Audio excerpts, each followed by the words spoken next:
Yan. Yung mga taga-Orbisto to po niya, praise the Lord. Ayun, parang nahiya na po yung mga taga-Orbisto to natin. Okay, amen. Yan. Masaya po ba kayong lahat? Yan. Salamat po sa Panginoon at lahat po tayo magumapaw sa kagalakan. Alam niyo po, napakaganda po ng bagay na ginagawa po sa atin ng Lord sapagkat alam niyo po, hindi po biro na tayo po umabot sa 9 na anibersaryo. 9 na taon na pagpapala, 9 na taon na pag-iingat, 9 na taon na biyaya na galing sa ating Panginoon. Alam niyo nga po, marami po sa panahon po natin ngayon, especially nowadays, batid po natin na tayo po ngayon ay nabubuhay into the last days. Naniniwala po ba kayo na tayo po ay nasa mga huling panahon na po? Alam niyo po, maniwala po kayo. Sa ganoon, sa ating paniniwala, tayo po ay makapaganda po sa pagdating ng ating Panginoong Jesucristo. Naniniwala ka po ba sa second coming?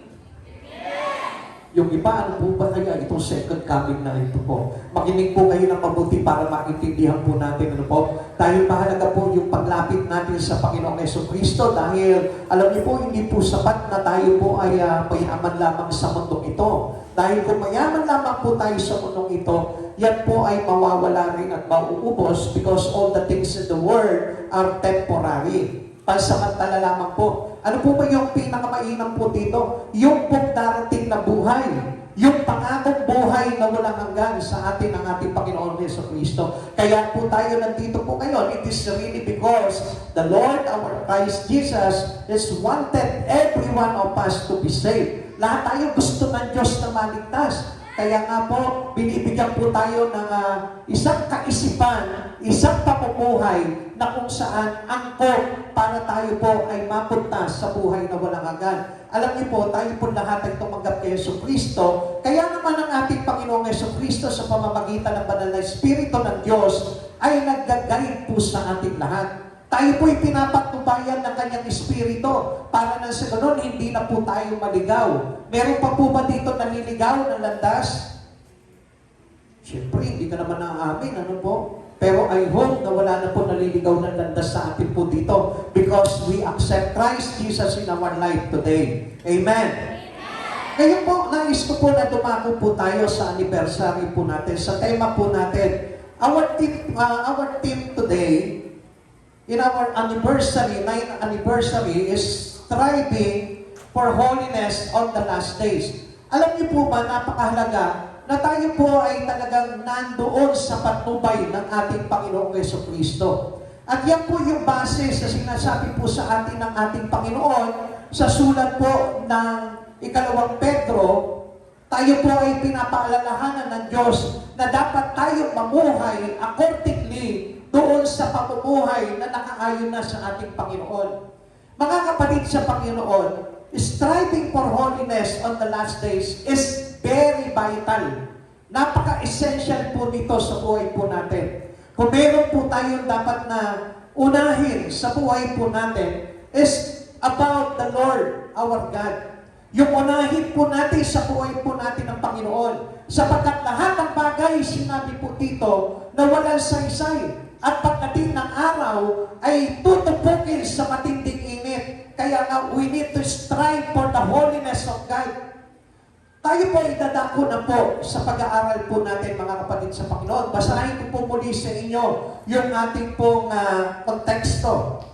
At dahil ganito ang pagiging wakas ng lahat ng bagay, mamuhay kayo ng may kabanalan at sikapin ninyong maging makadiyos. Ano sabi po sa ating po dito? Naka-underline po diyan, mamuhay kayo ng may kabanalan at sikapin ninyong maging makadiyos habang hinihintay ninyo ang araw ng Diyos. Magsikap kayo mabuti upang dumating agad ang araw na ang kalangitan ay matutupok at ang mga bagay na naroon ay matutunaw sa matinding init. Subalit ayon sa pangako ng Diyos, naghihintay tayo ng bagong langit at ng bagong lupa na paghaharian ng katwiran. Ano po ba yung tinuturo sa atin ng ating Panginoon sa pamamagitan ni Apostol Pedro? God teaches us to focus on living with urgency and hope in the light of Christ's return. Dapat tayong lahat Jesucristo, as well as the whole world, the whole people of all nation, na kailangan po tayo ay magkaroon ng focus. Ituon natin yung ating buhay sa nalalapit na pagdating ng ating Panginoong Jesucristo. Marahil marami po sa panahon po natin ngayon na hindi pa rin naniniwala doon sa tinatawag na second coming of Christ.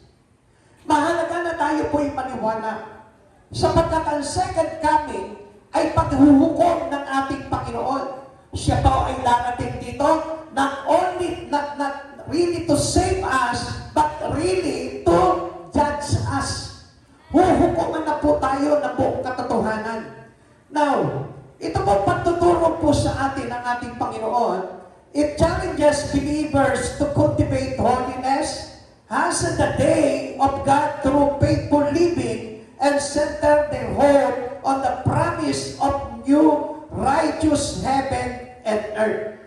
Kapatid sa Panginoon, marami po sa ating nakababad yung buhay natin dito sa mundong ito. Which is the world is full of evil. Let us accept the fact na ang mundo po natin ay punong-puno ng kasamaan. Kaya nga po, without Christ Jesus, we cannot guide us into the righteousness. Hindi po tayo madadala po talaga sa katwiran ng Diyos. Hindi tayo makakapabuhay na may kabanalan at maka-Diyos kung itutuon lamang po natin yung ating mga isipan at pamumuhay sa mundo lamang na ito. Kaya kung mapapansin po natin, marami are not aware of what was really happened today. Yung mga nangyayaring lindol, yung mga nangyayaring pagyanig sa iba't ibang lugar, yung mga digmaan, yung mga pagtaas ng bilihin, yung mga paghihirap, yung mga bagay na pagdaraya sa ating mga namumuno, alam niyo po ba, ito po ay isang tanda na malapit na dumating ang Panginoong Jesucristo.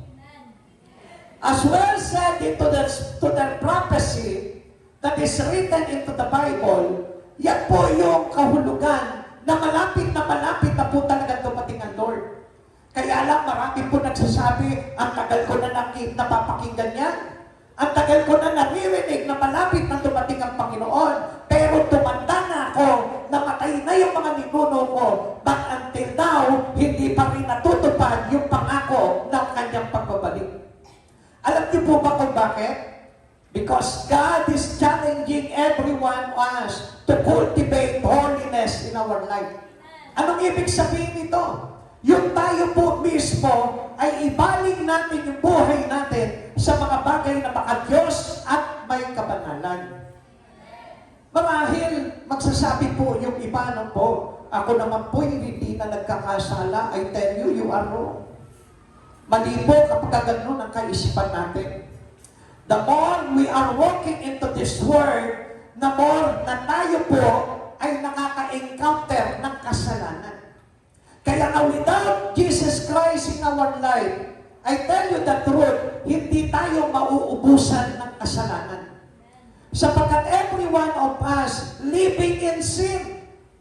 Kahit sabihin mo, ako ay nagtatrabaho lang, nag-aaral lang, mabuti ako sa aking pamilya, pero ano sabi po sa atin ng pagtuturo na ito ng ating Panginoon? It challenges the believers to cultivate holiness. Para na sa ganon, bumilis na ang panahon ng pagdating ng Panginoon at lahat tayo ay maligtas. Striving for holiness is a daily, intentional commitment to align your heart, mind, and action with God's will. Ibig sabihin po nito, hindi lang tayo nabubuhay dito sa mundo na ito apart from Christ Jesus. Hindi ba pwede na ang pamumuhay natin sa araw-araw hiwalay sa Diyos? Kailangan yung pamumuhay natin sa araw-araw, nandun na palagi ang Panginoon. Halimbawa, ikaw ay naglalaba. Kailangan kasama mo ang Diyos. Halimbawa, ikaw ay pumapasok sa trabaho. Kailangan accompanied ka. Kailangan kapag ikaw nag-aaral, kailangan nandun pa rin ang Diyos. Alam niyo po tayo, nadaya po tayo sa mahabang panahon. Naakala po natin ang Diyos ay nandyan lang palagi. Although we know that Jesus is with us always. Na laging kasama natin ang Diyos. Pero alam niyo po ba mga kapatid sa Panginoon, kapag hindi mo ginawang bahagi ng buhay mo sa araw-araw ng Diyos, baliwalang saysay po na may Diyos ka. Sapagkat ang katotohanan ng buhay, ang Diyos pinapatubayan dapat ang bawat isa sa atin. Pero paano tayo papatubayan ng Diyos kung ang ating puso, ang ating isipan, at yung mga gawa po natin sa mundong ito ay hindi naka-align sa Diyos. Kaya nga, let us all be aligned into the Spirit of our Christ Jesus. Alam niyo, itong bagay na ito, it is not about keeping a rigid list of rules, but rather a journey of transforming your desire to reflect Christ's character marked by love, compassion, and purity. Ito raw po ang gustong mangyari ng Panginoon, yung maging katulad po tayo ng karakter ng ating Panginoong Jesucristo sa pag-ibig, sa pagmamalasakit, at sa pagiging malinis. Gusto ng Panginoon na tayo po ay katulad ng Panginoong Jesucristo. Alam nyo, hindi mangyayari yun if we are focusing our life into the Word. Kapag nakapokus lamang tayo sa mga pang-araw-araw natin ginagawa, hindi po natin makikita. Hindi natin madi-desire itong bagay na ito, which is reflected to the character of Christ Jesus. Kaya mga kapatid sa Panginoon, nais ko po na malaman din po, mahalaga yung tinatawag na kabanalan. Sino po naniniwala dito na ang tao ay dapat mabuhay sa kabanalan ng Diyos? Ako yung iba, hindi po naniniwala po yata. Maniwala ka na. Sapagkat sabi po ng Biblia, walang makakakita sa Diyos kung walang kabanalan. Amen? Okay, why people need to strive for holiness? Bakit po ba kailangan po natin talaga ng kabanalan sa buhay nito? Una, because of the inevitable reality. Everything will be dissolved. Ito po yung hindi maiwasang katotohanan.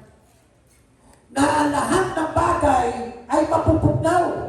Lahat ay tutupukin sa matinding init. Kaya nga gusto ko po na malaman nyo, mga kapatid sa Panginoon, lahat ng pinagsisikapan natin sa buhay na ito, lahat po yan ay idadarang sa apoy.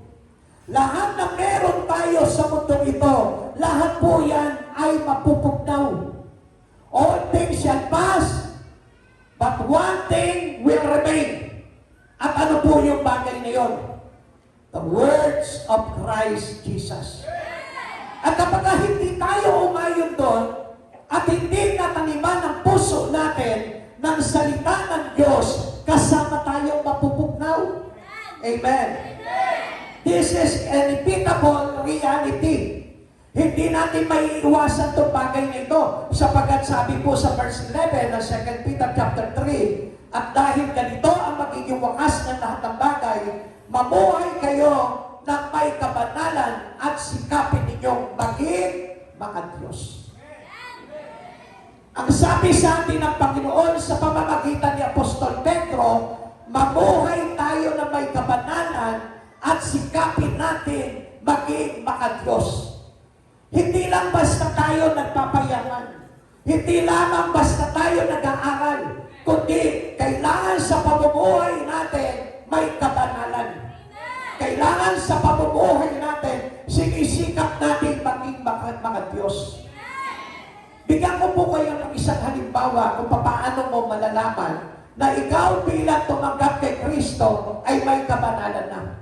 Unang-una, there is changes in your life. May pagbabago na sa buhay mo. Dati, kapag ka nagagalit ka, wala makapipigil sa iyo because there is no holiness.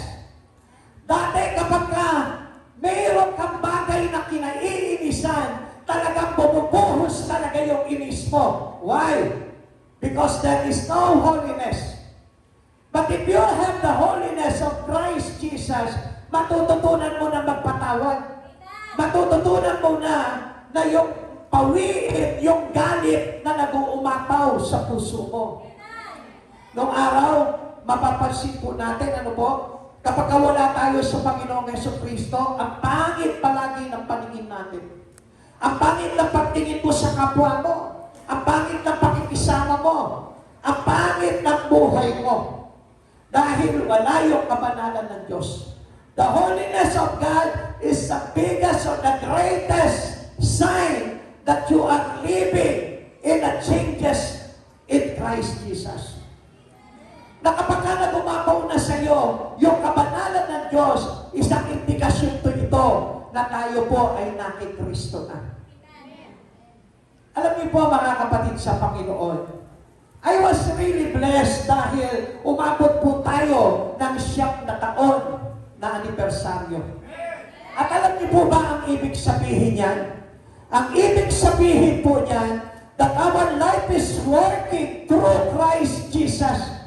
Na tayo po ay patuloy na namumuhay sa Panginoong Jesucristo. At ang sabi po ng Biblia sa aklat po ng Pilipos chapter 1 verse 6, He made the completion into every one of us.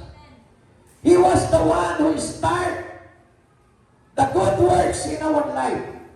Yung mga bagay na nakikita mo na kahit na paunti-unti o maliliit na bagay na gumaganda sa buhay mo, ang nagpasimula niya walang iba kundi si Jesucristo. At sabi po ng Pilipos chapter 1 verse 6, tatapusin niyang ganap hanggang sa kanyang pagbabalik. Kaya nga into the second coming of Christ, ihanda natin yung sarili po natin. At kailangan tayo po ay mapuno ng kabanalan ng Diyos. Sabihin mo sa katabi mo, magpakabanal na tayo. Yung iba parang kinikilabutan sila pag sinasabi na magpakabanal tayo eh. Alam niyo po ba napakahalaga ng words of holiness into every one of us? Yung holiness is an access to enter the kingdom of God. Hindi tayo makakapasok sa paghahari ng Diyos kung wala yung kabanalan ng Diyos. Now, kaya nga po, ito pong sinabi po sa atin dito, ito pong katotohanan na ito na hindi maiiwasan. Alam niyo po ba yung practical challenge po dito? Since the physical universe is temporary and will be destroyed by fire, believers should prioritize an eternal perspective by living lives characterized by holiness, which means being set apart for God. Yung tayo po ay pinili at ipinalaganap kay Jesucristo. And godliness, ang ibig sabihin, ay deep God-centered devotion in thoughts and action. Ibig sabihin ng pagiging maka-Diyos, nakikita na sa pag-iisip natin kung paano tayo mag-isip, kung paano tayo gumawa, kung paano tayo mamuhay. At doon na po dapat yung binabantayan natin sa buhay natin. Not only to be a Christians in Christ Jesus. Marahil po sa atin po dito, lahat tayo Christian. Amen? Marahil po lahat tayo tumanggap kay Jesucristo. Pero one thing we should know, tingnan po natin sa kaibuturan ng puso natin, if we are already walking into the holiness and to be godly in Christ Jesus. Let us all change perspective. Kailangan baguhin na po natin yung ating pananaw. Baguhin na po natin yung takbo ng isipan po natin. Katulad po ng sinabi sa Roma chapter 12, verse 2. Huwag kayong umayon sa takbo ng mundo ito. Magbago na kayo at mag-iba ng isip upang mapatid ninyo kung ano ang kalooban ng Diyos. Kung ano ang mabuti, nakalulugod at talagang ganap. Paano mga kapatid sa Panginoon? Mga minamahal sa Panginoon, kung hindi po natin alam yung kalooban ng Diyos, how can we know if our life is being saved already? Minsan sinasabi po ng iba, mabuting tao naman ako. Mapagbigay naman ako sa kapwa ko. Sa katunayan, wala akong inisip, kundi itaguyod ang aking pamilya. You are very big wrong. Alam niyo po kung bakit? Sapagkat hindi lamang yun ang gusto ng Panginoon sa atin. He wanted us to be the reflections of Christ Jesus. Kailangan si Kristo is reflected into us. We are shine like Christ Jesus. At hindi po tayo magniningning na katulad ni Yesu Kristo kung hindi natin gagawin yung mga bagay na sinachallenge sa atin ng Panginoon. Recognizing that this current world is temporary and destined to be dissolved. Tignan niyo mga kapatid sa Panginoon. Tayo may nagpapakabait, tayo may nagbabago, subalit ang hindi natin alam, even this world will be changed. Amen? Lahat ng bagay dito sa mundong ito, babaguhin ng Diyos. Kaya nga lahat ng mga nakikita ninyo, tutubukin po yan sa matinding init. Kaya kung napapansin po natin, kahit na naka-aircon na tayo, mainit pa rin. Ano po? It is a sign that Jesus is coming. At hindi nyo napapansin, kahit na po yung mga kapitbahay natin, na sobra na po ng init. Ano po? Pag nakikita na po tayo, nag-iinit na. Amen? Meron po ba kayong mga kapitbahay, pag nakita na kayo, nag-iinit na agad? Amen? O kaya naman po, sino po dito yung kapag tumukod sa bulsa niya, walang nakuha pera, nag-iinit na agad? Hello? That was the reality. Madali na po magalit ng tao. Kaya nga, without walking into the holiness and godliness, I tell you, tayo po'y kasamang tutupukin. Kaya nga, changes. Yun ang gusto ng Lord sa buhay po natin. Bilang mga tumanggap kay Yesu Kristo, tayo po lahat ay kailangan na may pagbabago. Para na sa ganon, tupukin man lahat ng bagay na ito, tayong mga binago ng Panginoong Yesu Kristo ay isasama niya sa bago namin at bagong buhay. 2 Corinthians chapter 4 verse 18. Kaya kapaningin namin ay nakatuon sa mga bagay na di nakikita at hindi na sa mga bagay na nakikita, sapagkat panandalian lamang ang mga bagay na nakikita, ngunit walang hanggan ang mga bagay na di nakikita. So what we see nakedly in our eyes is temporary. Lahat na nakikita mo, even the chairs that you sit already, yan yung upuan na yan. Makikita mo pagdating ng araw, wala nang upuan. Hindi natin alam kung anong upuan sa langit eh. Amen? Yan po mga eyeglasses natin. It is only temporary. Yung mga pera natin na napakalalaki na savings natin sa bangko, temporary lamang po yan. Kaya nga these last days, alam niyo po ba, kapag ka nagkaroon na ng tinatawag na cashless society, na lahat ng mga bills natin ay nakapasok na doon sa card na lamang po, papaano pa po yung mga pera natin? We cannot control it already. Paliit na ng paliit ang control natin dito sa mundong ito. Why? Sapagkat ang Diyos hindi na po dito talaga nakasentro sa mundo natin. And His center is there in His kingdom. Kaya nga tayo, kung ang buhay natin ay hindi godly-centered, I tell you, maiiwan tayo sa mundong ito. Amen? Naintindihan po ba natin? Kaya nga do not focus into the temporary things in this world. We must all know the limitations of earthly things. Dapat na malaman natin na lahat ng bagay na nandito is very limited lamang. Buti pa sa mga inasal, ano po? Only rice. Hanggang gusto mong magkanin, pwede ka magkanin. Alam niyo po, sa mundo po natin, pagdating ng araw, this is very limited. Na kahit na yung mga hangin, baka babayaran na po natin yan. Yung tubig nga po natin, di ba binabayaran na ngayon? Alam niyo po, pagdating ng araw, baka bibili ka na lang po ng galon-galon na hangin. At doon ka na lang hihinga rin. Imagine mo po yun, mga kapatid sa Panginoon. Pero alam niyo, bago mangyari yung mga bagay ngayon, palagay ko'y natupok ng lahat ng mundo. Amen? Kaya nga pagsikapan na po natin, na tayo po ay talagang maituon natin sa mga bagay na hindi nakikita, which is the things eternally. Since physical element will melt, our investment should be in the eternal, not the temporary. Sino po dito yung merong mga investment? Pakitaas nga po yung kamay. Napaka-humble naman po, buti pa yung bata, may investment na. Samantalang yung mga iba yung wala pang investment. Totoo lamang po, hindi po ba kayo nag-i-invest? Invest na mag-invest ka sa Lord. Amen? Alam nyo, lahat naman po tayo nag-i-invest eh. Amen? Like halimbawa, nag-aalaga ka ng baboy, pag-i-invest po yan. Bumibili ka ng mga property, pag-i-invest po yan. Amen? Pinag-aaral mo yung anak mo, investment po yan. Hello?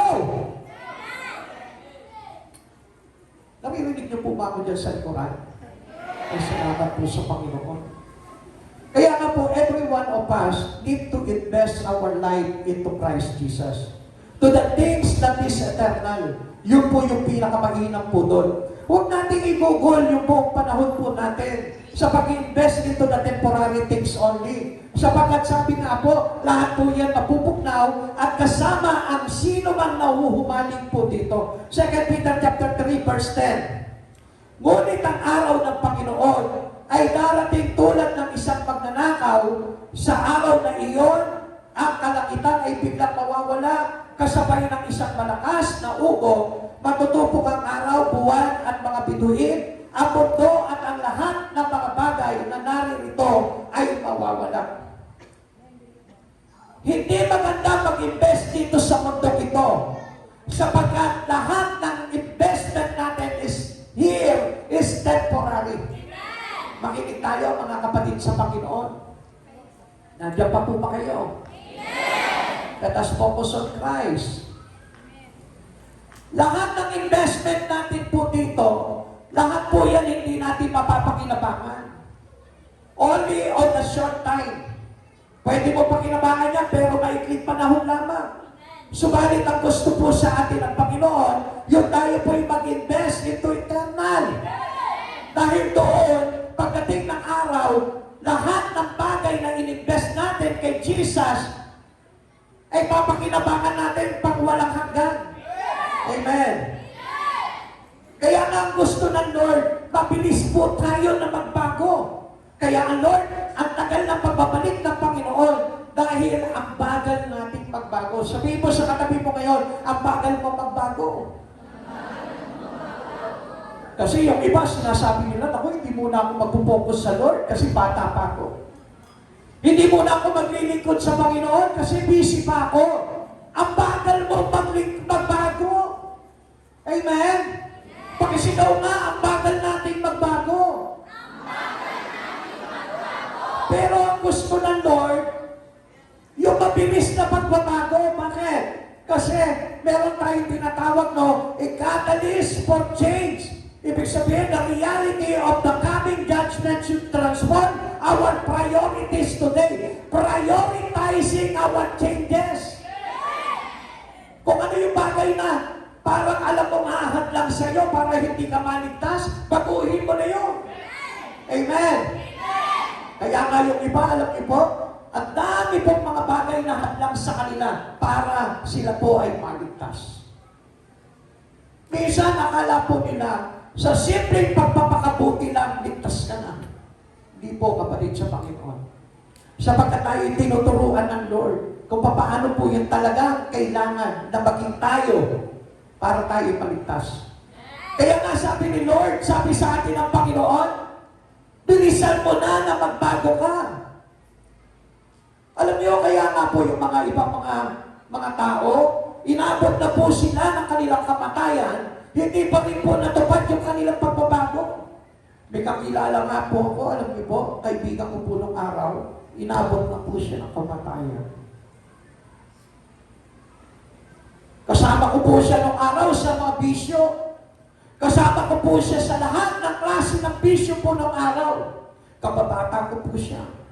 Pati sa pagdodroga, sa drugs, sa lahat ng uri ng kasamaan, kasama ko po siyang gumagawa po nung araw.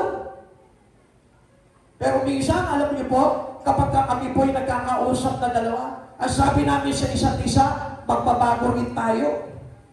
Lagi namin sinasabi sa isa't isa, magbabago rin tayo. Kaya lang mga kapatid sa Panginoon, unfortunately, and sadly to hear, na hindi na po siya nakapagbago dahil inabot siya ng matinding karamdaman at namatay. Kaya nga habang malakas pa po tayo, gusto ng Lord na magbago na tayo. Amen. Amen.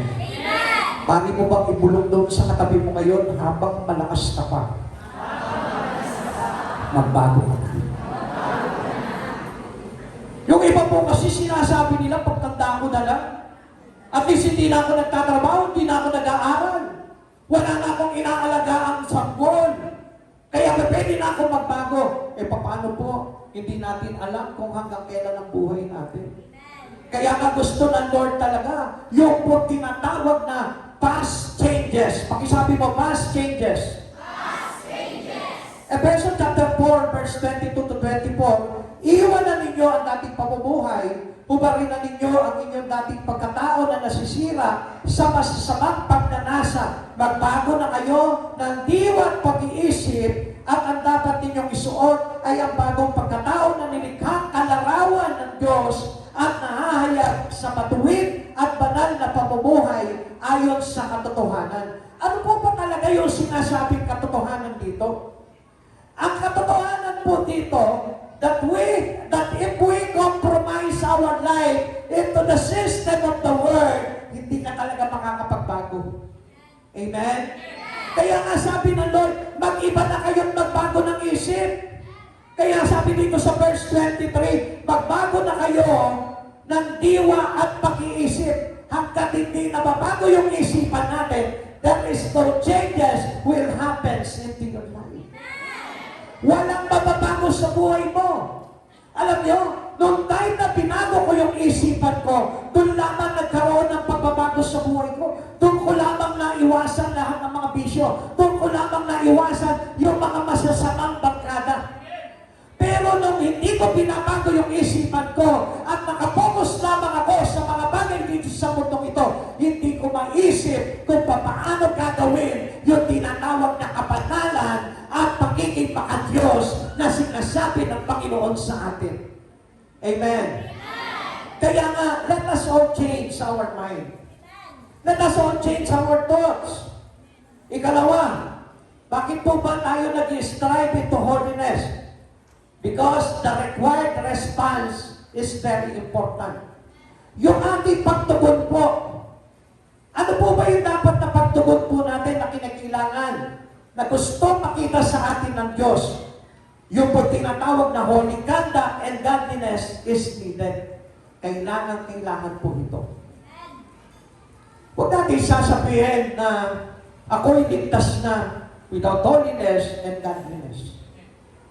Ako'y ligtas na without really knowing well Jesus Christ in your life. Hindi lang basta kilala natin si Jesus sa buhay po natin. Napakahalaga na tayo po'y mabuhay sa kabanalan at pagiging maka-Diyos. Kung tayo po sinasabi po natin, nakilala ko si Jesucristo, pero hindi ka na mabuhay sa kabanalan, hindi ka na mabuhay na maka-Diyos, hindi natin lubos kilala si Jesucristo. Kasi, ang sabi po sa atin ng Panginoon, God teaches us to live accordingly into the holiness of Him. Amen? Ngayon, sabi nga po natin upang masunod natin ang kalooban ng Diyos, magbago tayo ng isip. Kaya sabi po dito ng ikalawang Pedro, chapter 3, verse 11 to 12, nandiyan pa po ba tayo? At dahil ganito ang magiging wakas ng lahat ng bagay, mamuhay kayo ng may kapanalan at sikapin ninyo maging maka-Diyos habang hinihintay ninyo ang araw ng Diyos. This is the response that we need in our life. Ito yung dapat na maging tugon natin sa gustong mangyari sa ating pagbabago ng ating Panginoong Jesucristo. Mamuhay daw po tayo na may kapanalan at sikapin po natin maging maka-Diyos. Hallelujah. Praise the Lord. May naisip lamang po ako nung araw. Nung araw po, akala ko natunan ko sa kabanalan ng Diyos. Nung araw po na hindi ko pa po nababasa ang Biblia, akala ko banal na yung pamumuhay ko. Na kapag ka ako'y mabait sa kapwa ko, napipil ko na, uy, may kabanalan na ako. Amen? Sino po dito yung parang ganon? Yung kapag ka halimbawa, nakatulong ka sa kapwa mo, naku, baka Diyos pala ako. Amen? Hello? May bubulong po ako sa inyo. Di ba nakikita nyo kapag ka mayroong mga tumatakbong mga politiko, maka-Diyos at makatao. Di ba? Makikita nyo, may takot sa Diyos at hindi kayang manloko ng tao. Amen? Amen? Akala nila, kapag ka nakapagbigay ng konting ayuda, may takot sa Diyos. Amen? Pero pag malaki yung kanyang wala na. Sorry to tell you. Pero alam niyo po, mga kapatid sa Panginoon, kaya ang mundo po natin ay hindi na po talaga mababago. Do not expect that there is changes will happen into the world. Alam niyo kung bakit? Kasi the near of Christ coming. Malapit na dumating ang Panginoon. At lahat po talaga, magkakaroon po talaga ng big chaos dito sa mundong ito dahil lahat ng tao ay hindi na nabubuhay sa kabanalan ng Diyos. Kaya nga ang gusto ng Diyos, yung mga natitira pang nananampalataya kay Kristo, katulad mo, katulad natin na nananampalataya sa Diyos, ay mabilis na magkaroon ng pagbabago para sa kabanalan ng Diyos. Bakit? Ayaw niya na tayo'y mapahamak. Now, ano po ba yung gusto ng Lord? What manner of person ought you to be? Ano ba yung gusto niya na maging tayo? According to serious self-examination, gusto po ng Panginoon na tayo po'y magkaroon ng pagsusuri sa sarili po natin. Nasa kamay ng mga mababait. Naku, kung konti lang yung nagtaas ng kamay. Taas mo dito yung mga nagsasabi, kilala ko si Yeso Kristo. Naku, marami na rin pong hindi nakakakilala sa Diyos. Hindi, yung totoo lamang po. Walang halong biro. Take this seriously. Sino po dito yung nakakakilala kay Yeso Kristo? Taas ang kamay. Every one of us. Sino po dito yung in-examine niya yung kanyang sarili? Sino po dito yung nagsuri na ng kanyang sarili? Alam niyo mga kapatid sa Panginoon, tayo po lahat, tinuturuan tayo ng Panginoon na nagsusuri tayo dapat araw-araw ng buhay po natin. Sapagkat araw-araw tayo lumalakad sa mundo na ito. And this world is full of evil. Pakisigaw mo, this world is full of evil. O tignan mo yung katabi mo. O ano naisip mo sa kanya. Yung tignan mo lamang siya at meron kang negatibong naisip sa kanya, that was evil. Amen? Pero yung kung tinignan mo siya at sabi mo sa kanya, ang gwapo naman itong pastor na ito, that was good. Amen? Amen?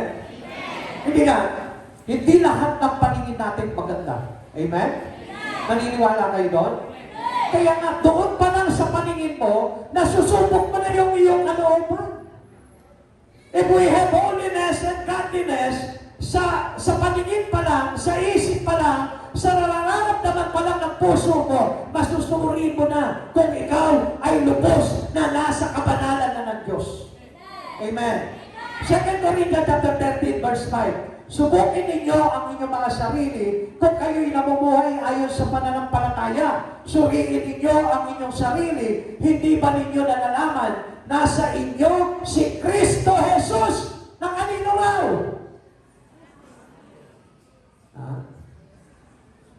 Na kanino raw si Kristo Jesus?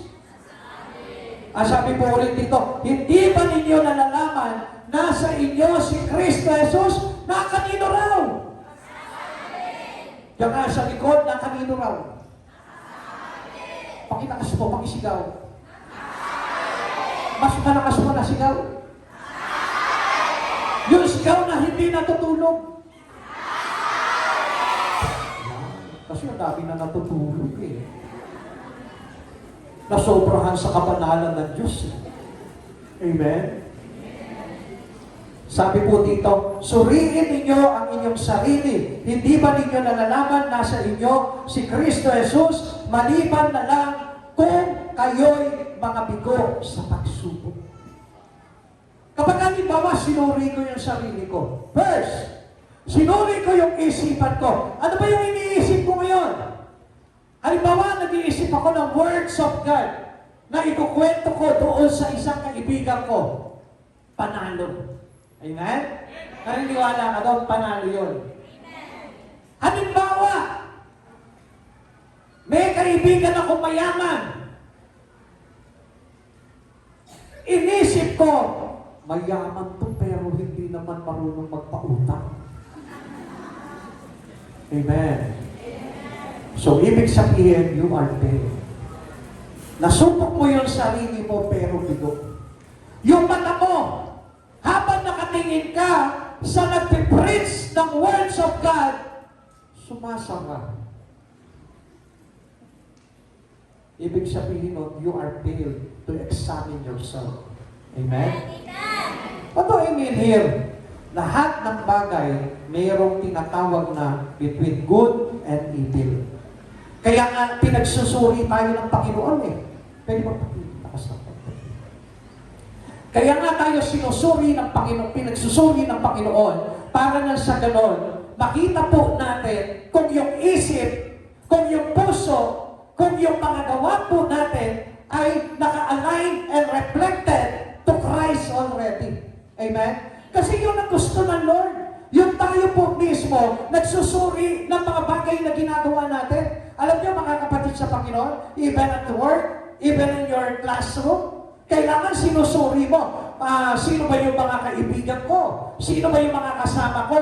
Ano ba yung mga bagay na ginagawa ko? Sinusuri po natin yan para na sa ganon, hindi tayo maligaw.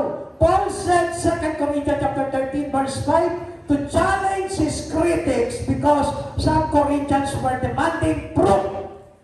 Na tayo bilang mga Kristiyano, hindi lamang yung mga kritiko dito ni Pablo ang hinahanapan ng proof ng katunayan kung talagang sila ay makadiyos.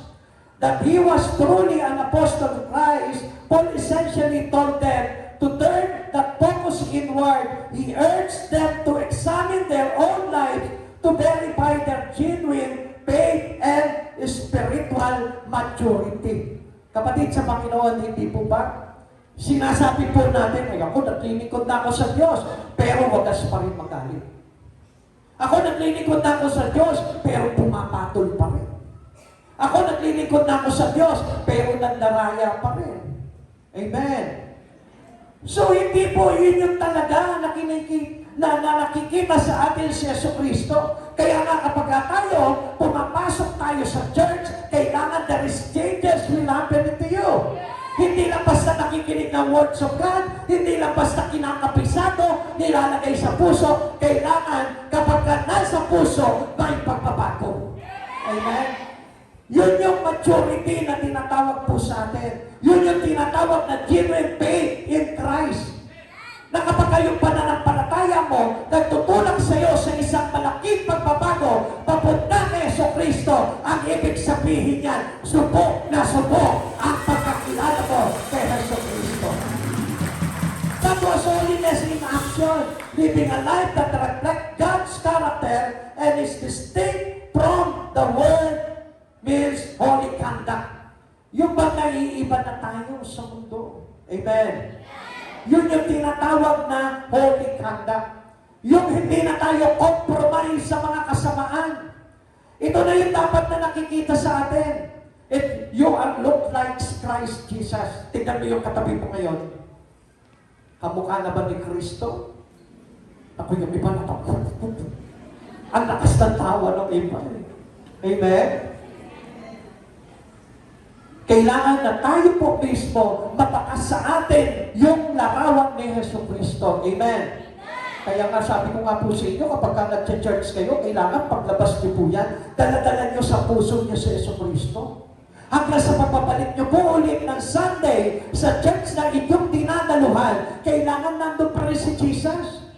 Hindi po yan isang relo na kapag ka aalis ka, isusuot mo, pag-uwi mo ng bahay, ilalagay mo doon sa drawer mo.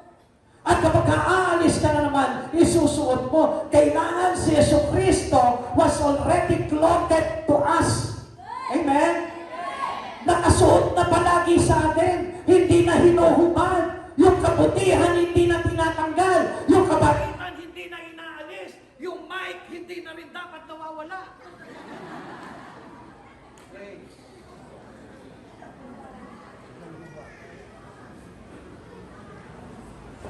Time up po muna tayo.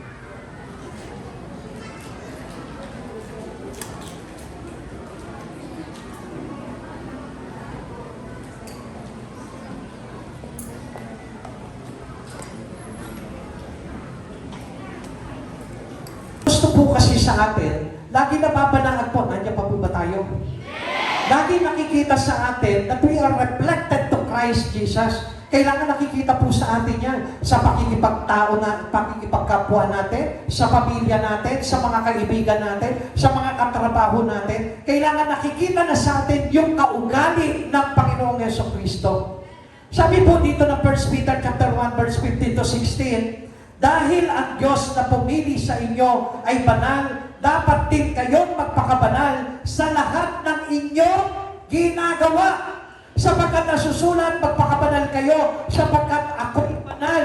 Gusto ng Panginoon, sa lahat ng oras, sa lahat ng ginagawa, may kabanalan po tayo. Nakikita na maka-Diyos tayo, nakikita na mabuting tao tayo, nakikita na tayo po lahat ay may kabutihan na katulad ng sa Panginoong Jesucristo. It is a godliness attitude, cultivating a reverent, worshipful lifestyle that pleases God. Ito po yung tinatawag na godliness. Yung nabubuhay na po tayo nang dapat mayroong palaging malaking paggalang at pagsamba at pagpupuri sa ating Panginoong Jesucristo.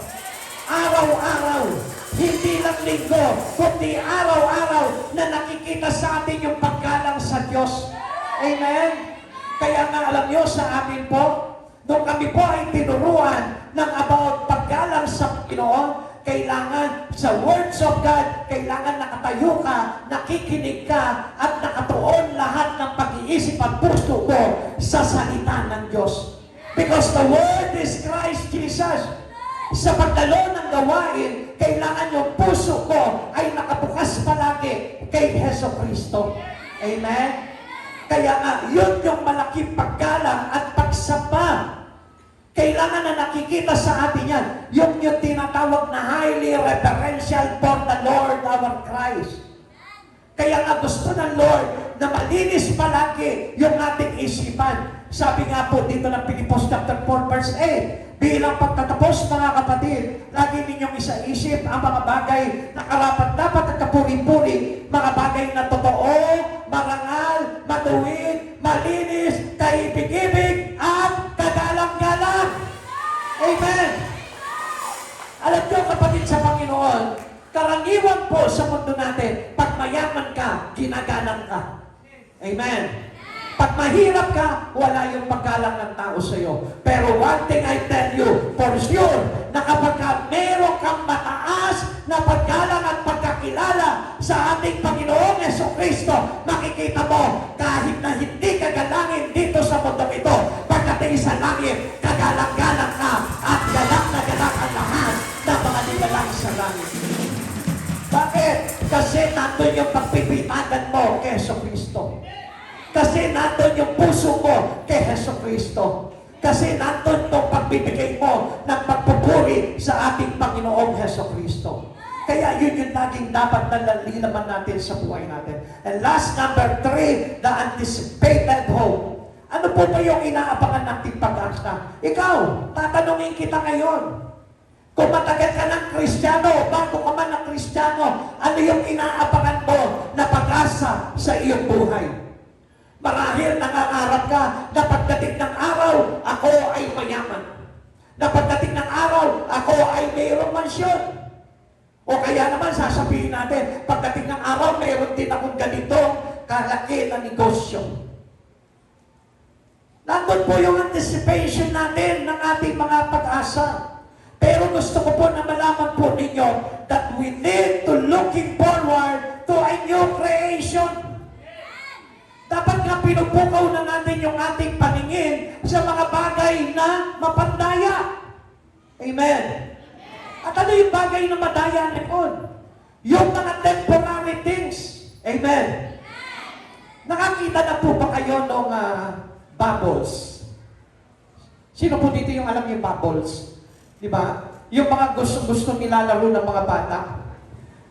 It is temporary for their sight. Ang ganda pagmasdan, pero mamaya-maya pumuputok na. Amen. It is the same with the Word.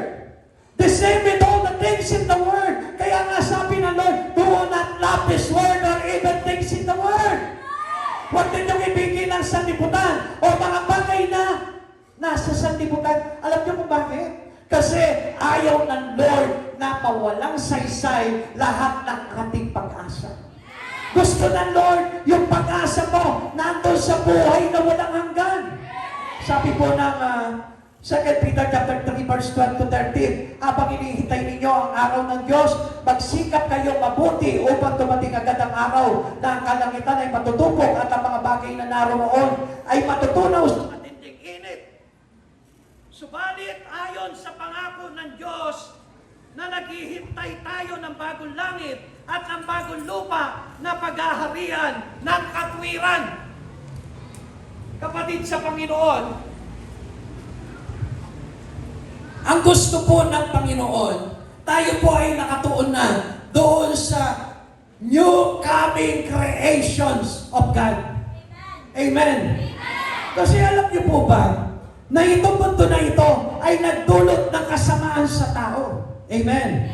Kaya nga kung mapapansin po natin, only a little percent of people today know God that is important to them. Amen? Kung konti yung porsyento ng mga tao na nakakaalam na napakahalaga ng Diyos sa buhay nila. Amen? Totoo po yan. Marahil kapag tinanong mo ang mga tao in-interview mo, huwag mo sasabihin taga-church ka. Sabihin mo sa kanya, anong mahalaga sa buhay mo? Sabihin sa iyo niyan, ang yumaman. Sabihin sa iyo niyan, ang maraming pera. Sabihin sa iyo niyan, ang maraming negosyo. Pero ang hindi po nila alam, this is a big mistake. Amen? Bakit? Kasi lahat yan mawawala. Kung tatanungin ka, ano ba yung mahalaga sa iyo? Yung mahabang buhay o yung maikling buhay? Ikaw, kahit na po ako, minsan tatanungin ko yung sarili ko, gusto ko ba na mahabang buhay? Yes, of course. Every one of us, gusto natin yung tinatawag na long lives. Sino dito yung gusto na maikling buhay lang? Wala, amen. Sino dito yung gusto na mahabang buhay? Sino dito gusto, hindi lang basta mahaba, kundi eternal, walang katapusang buhay? Kaya nga tayo pinagsisikap ng Diyos at magkaroon tayo ng inaabangang pag-asa kay Kristo pagdating niya. Amen. We're looking forward for a new heaven and new earth. Yun na po yung dapat na pinagtutuunan po natin. Amen. Sayang ang buhay po natin. Sapagkat tayo nilikha ng Diyos. Sapagkat ang buhay po natin ay gusto niya na maibalik sa Kanya. Kaya nga tayo po mismo manghinayang tayo sa buhay na ito. Our eager expectation is looking for means watching with excitement and anticipation, not fear. Tatanungin kita sa oras na ito, pagbalik ng Panginoong Jesucristo, ano yung anticipation in life mo? Takot ba? O excitement? Marahil na natakot ka, baka mamaya hindi ako mailigtas. Baka mamaya hindi ako ma-rapture. Amen? Amen? Yun yung reality. Even I sometimes meron akong pag-iisip na gano'n. Lord, baka mamaya kulang pa itong ginagawa ko. Yes, I know. Lahat tayo hindi pa sapat. Kaya nga ang Lord kailangan po talaga sikapin natin na mabuhay sa Kanya. Amen. Kaya nga, we are looking for a new heaven and a new earth. Yun na yung pinagsisikapan natin. Hindi yung nakatuon pa rin ang paningin natin sa mundo na tutupukin pagdating ng pagbabalik ni Jesucristo. Amen. Naiintindihan niyo po ba yun? Halimbawa, let's say, bigyan ko po kayo ng example. Meron kang napakagarang kotse. Yung pinakamahal na kotse.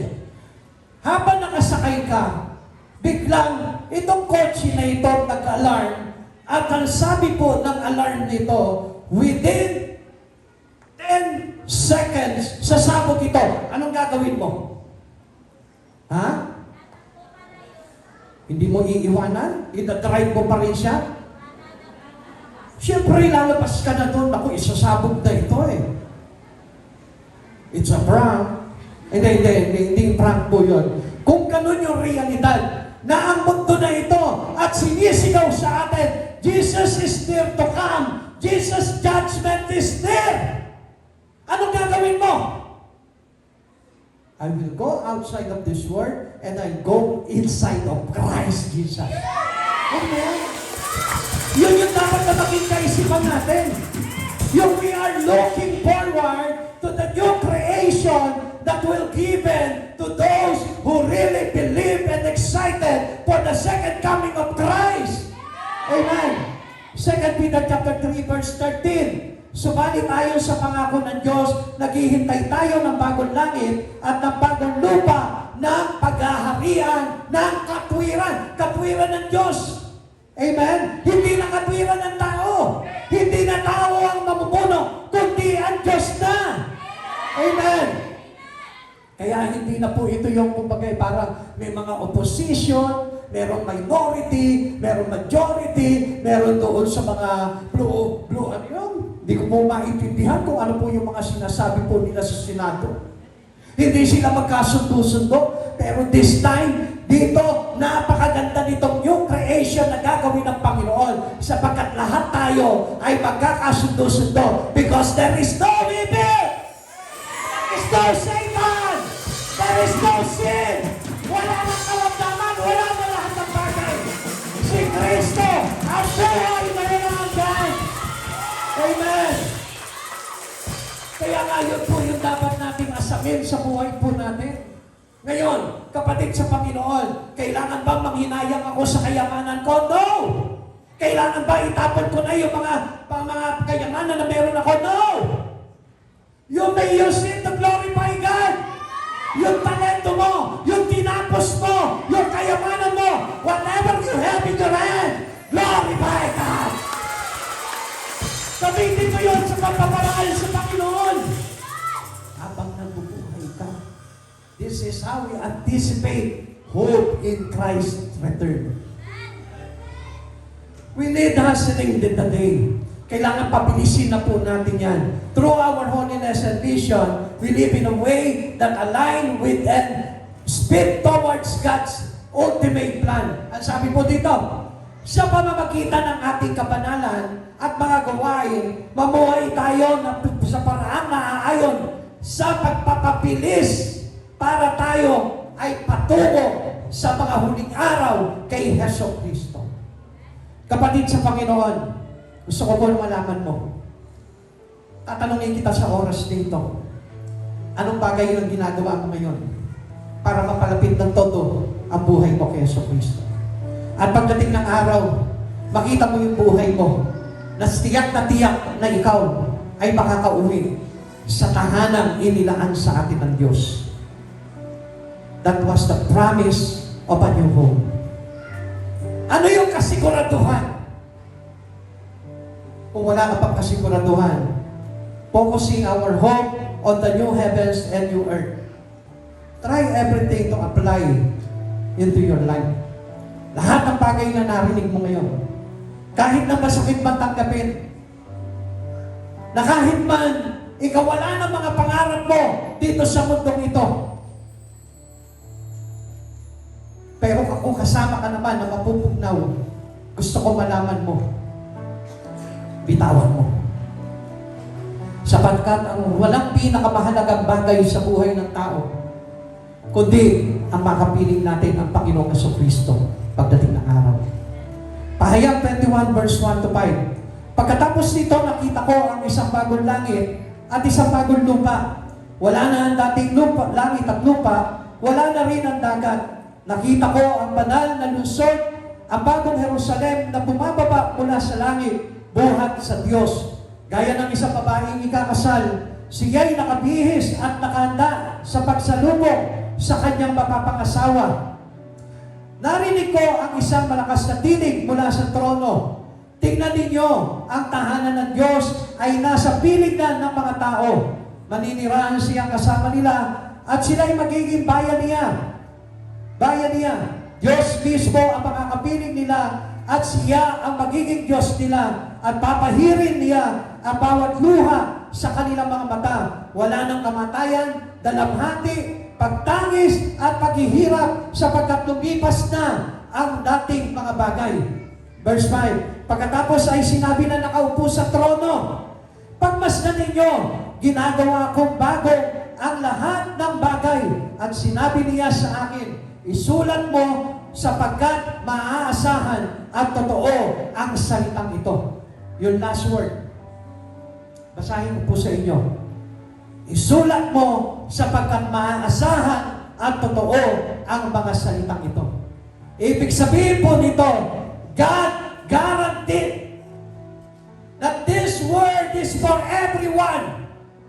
Sa mga tao nagpapahalaga sa pagbabalik ng Panginoon at umaasa na sila man ay magiging kaisa sa buhay na walang hanggan. Tinitiyak ng Diyos yan. Ngayon, kapatid sa Panginoon, nasaan kaya tayo ngayon? Are we on the righteousness of God?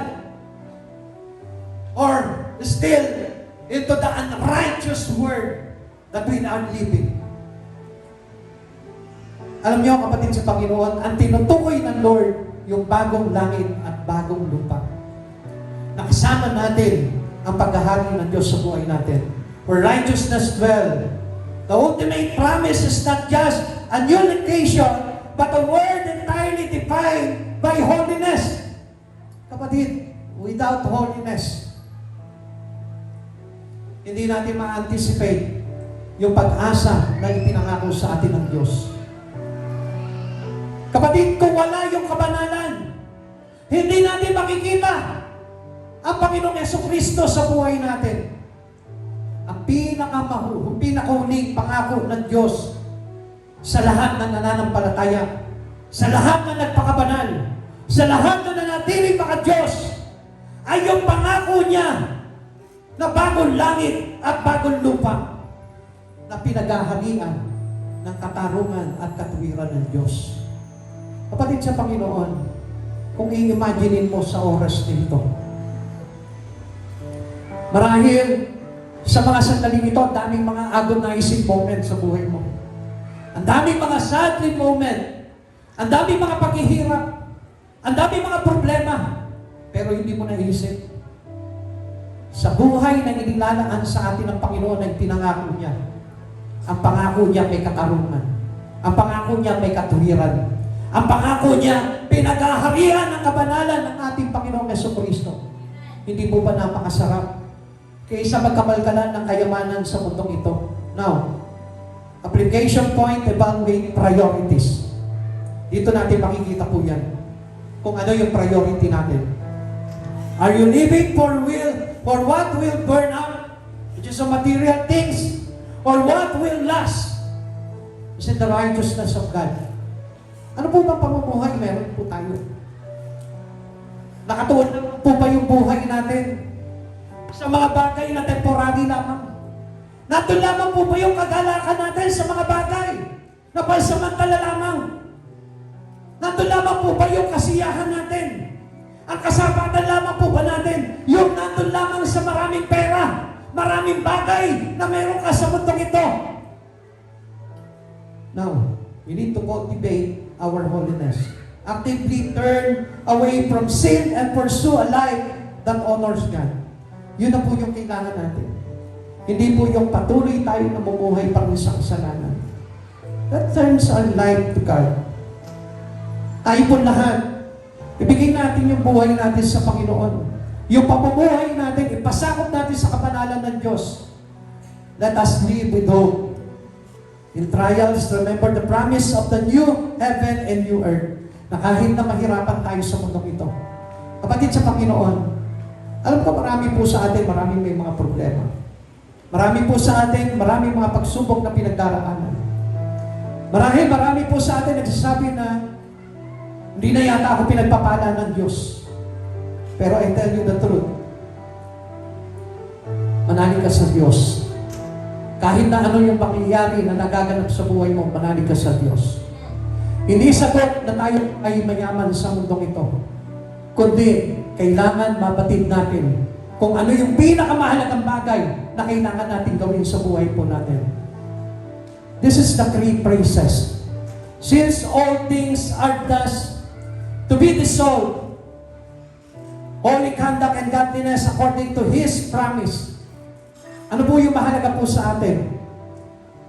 Na alam natin na lahat ng bagay sa mundong ito ay magpupugnaw. Ano yung dapat na pahalagahan natin at this moment? If we are truly believer to Christ Jesus, ano yung dapat na pahalagahan mo ngayon? Alam niyo kapatid sa Panginoon, God's allow every problem you have right now. Lahat ng mga trials, lahat ng mga kabiguan, lahat ng mga mabibigat na pagsubok, inaalaw ng Lord yan para malaman mo kung gaano kahalaga na meron Diyos sa buhay ng isang tao. Inaalaw na kahit na mayaman ka, meron pa rin area ng buhay mo na hindi pa rin sapat. Dahil gusto ng Diyos na hindi ka magkaroon ng kasapatan sa mga bagay na nandito sa mundong ito. Because the only good enough for every one of us is to have God. Yung meron tayong Diyos sa buhay natin. Kapatid, bakit ka nandito ngayon? Ano kaya sa palagay mo? Why you are here? Kaya ka ba nandito ngayon? Dahil naandiyayahan ka lang? Kaya ka ba nandito ngayon? Dahil nasumpukan mo lang, gusto ko lang? Hindi mo ba naisip na baka this is the purpose of God? Dahil malapit na dumating ang Panginoon. At gusto niya na ihanda ka na niya para sa kanyang pagbabalik ay maiayos na yung buhay mo. Isipin mo sa oras nito, kapatid. Halimbawa, si Jesus yung talagang nag-aantiyaya sa iyo. Hindi kaya may nakita siya sa katauhan mo kung bakit dinala ka niya sa lugar na ito, sa oras na ito. Tatanungin kita, ilang beses ka na ba umiyak? Ilang beses ka na ba nabigo? Ilang beses ka na ba tinaya? Ilang beses ka na ba niloko? At ang lahat ng bagay na yan ay naganap dito sa mundong ito. At tanungin ulit kita, sa palagay mo, kapag nasa piling ka na ng Diyos, meron pa kayang mandaraya sa iyo? Meron pa kayang magpapaiyak sa iyo? Meron pa kayang manluloko sa iyo? Meron pa kayang magpapasakit ng kalooban mo? Meron pa kayang anak na magtatakwil sa magulang? Meron pa kayang kaibigan na magkakanulo sa kanyang kapwa-kaibigan? That's why God wanted us to strive into the holiness. Kasi gusto niya na ihanda na tayo sa kanyang pagbabalik. Sa oras nito, kapatid, inaaniyahan kita tumayo. Nais ng Panginoong Jesucristo na pag-isipan mo yung mga bagay na ito, bakit nandito ka. Nais ng Panginoon na ayusin lahat ng mga kasalanan, lahat ng karumihan, lahat ng kasamaan sa buhay ng bawat isa na narito ngayon.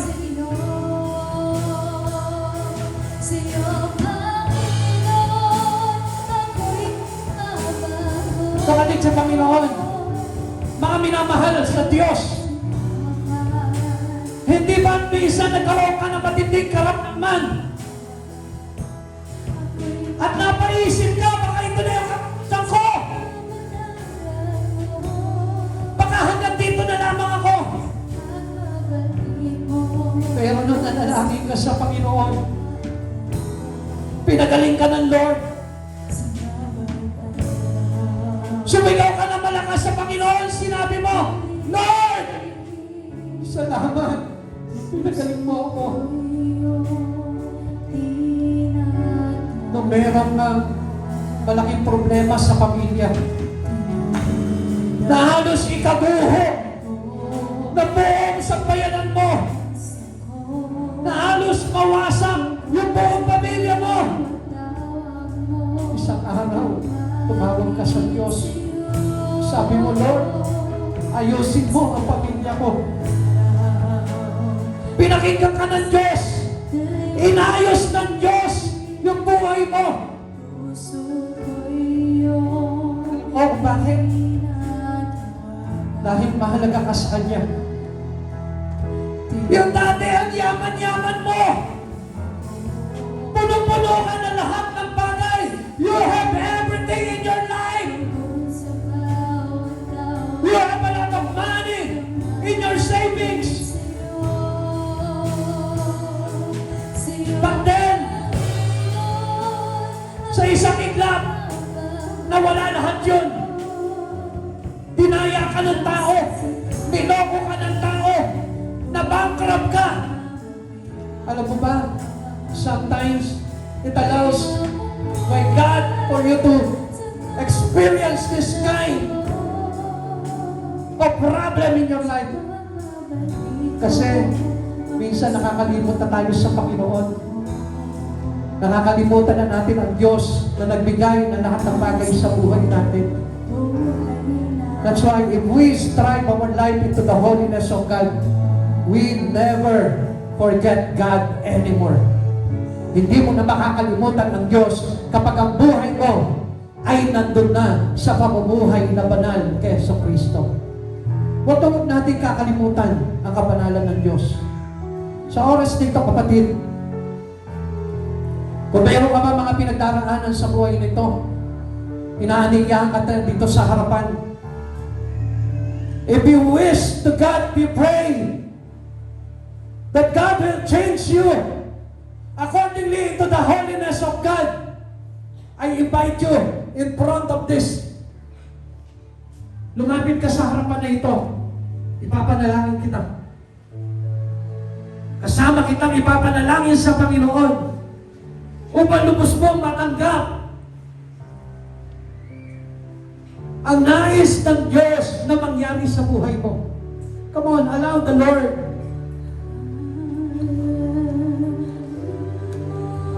Pahintulutan mo ang Diyos na makagalaw sa buhay mo. Allow Jesus to change your life. Allow Jesus to bring you into the holiness of our Jesus Christ. Ikaw na namumuhay sa pagkakasala.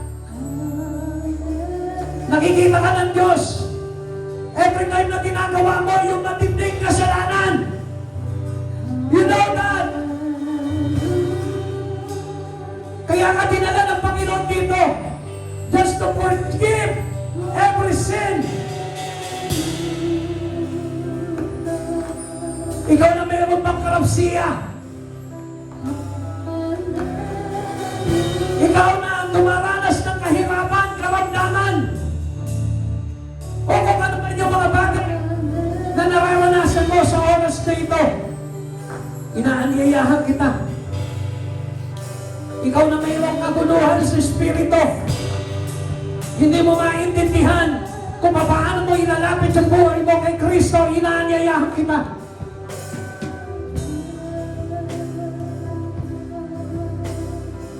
Tinatawagan ka ng Panginoon dito sa harapan. Gusto ng Diyos na ayusin ang buhay mo. Come on, pray hardly to God. Manalangin ka, sabihin mo sa Panginoon kung ano yung bagay na nais mo na ayusin ng Diyos sa buhay mo. He will listen to you. Napakabuti ng Diyos. lumalakad ka man sa kalikuan, kung lumalakad ka man sa kasalanan, ilapit mo sa Panginoon sa oras na ito. Ang Diyos ay handa kang patawarin. Ang Diyos ay handa ka na baguhin. Ang Diyos ay handa ka na ilagay sa kabanalan.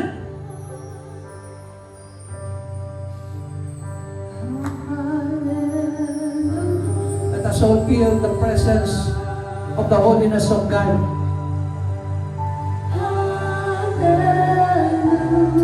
Dahil mo yung presensya ng Panginoon. Damahin mo yung pagkatok ng Diyos sa puso mo. Nakatayo siya sa harapan ng inyong pintuan. Kumakatok siya. If you open your heart into Him, He will enter and you will experience the holiness of Jesus. Holiness brings you into the humbleness. Kung gusto mong tanggapin ang kabanalan ng Panginoon, mararanasan mo yung pagpapakumbaba sa harapan ng Diyos na ito. Hindi kayo sa akin lumalapit. Sa Diyos kayo lumalapit, sa ating Panginoong Jesucristo. At sa oras na ito, nais kong hingin sa Panginoon ang pagkakataon na ito. Nakatagpuin kayo sa lahat ng mga pinagdaraanan nyo. Come on, church. Pray for them.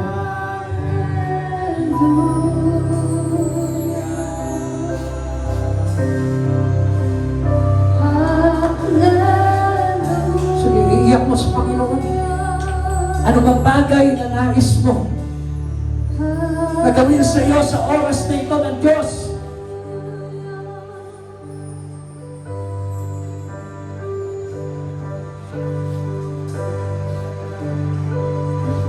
Pray for God.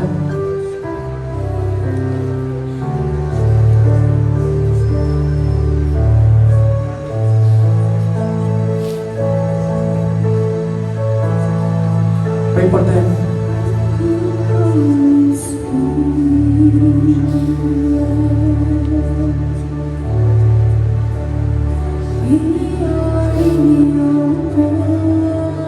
Nais na Diyos na maramdaman mo yung kabanalan. Ang Panginoong Yesus nagpaparanas sa mga basagang puso,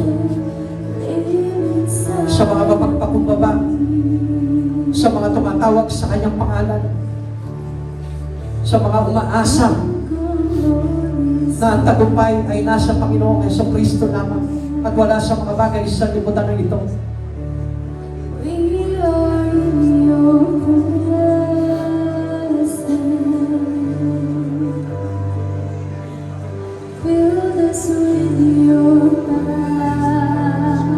Sige, iiyak mo sa Panginoon. Huwag ka mahiya kahit na isigaw mo. If you confess your sin, He will forgive us. Kung nabubuluhan ka sa buhay mo ngayon, sabihin mo sa Lord, Lord, ayusin mo yung buhay ko. Kung nahihirapan ka na sa mga pagsubok, hingin mo sa Panginoon, tutulungan ka ng Diyos. He is our present help.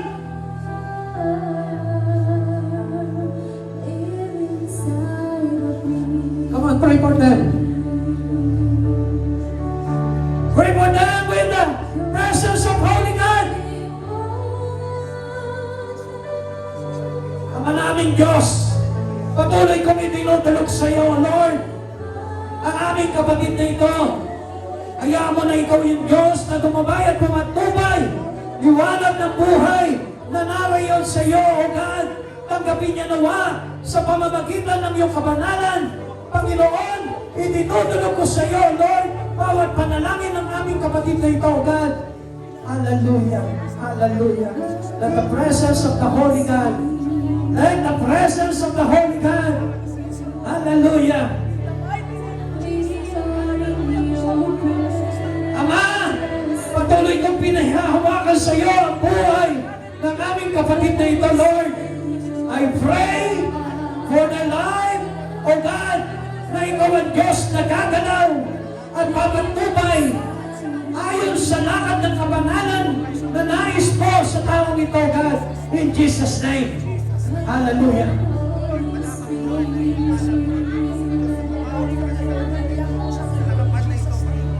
Holy Spirit, we are welcoming you here. Oh, Father God, we are calling you right now, oh God.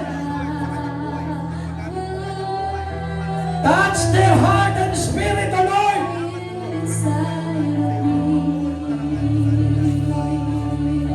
Ikaw ang nakababatid, Panginoon, ang laman ng bawat puso.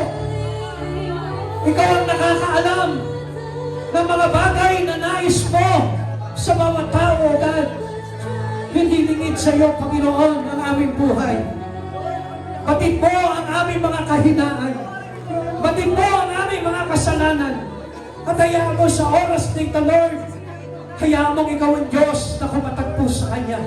Sa pangalan mo, Panginoong Yesus, gabayan mo ang taong ito, Lord. Pagpalain mo po siya sa bawat panalangin niya. In Jesus' name.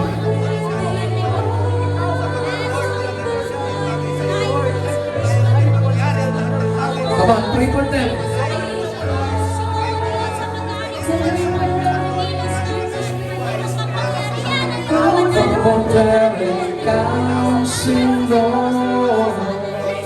Let us welcome the Holy Spirit in this place.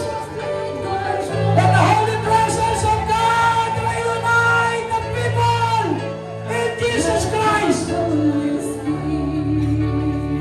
Lord, lahat ng nagagaling sa amin, Lord, hinihiyan namin ang tawad sa iyo.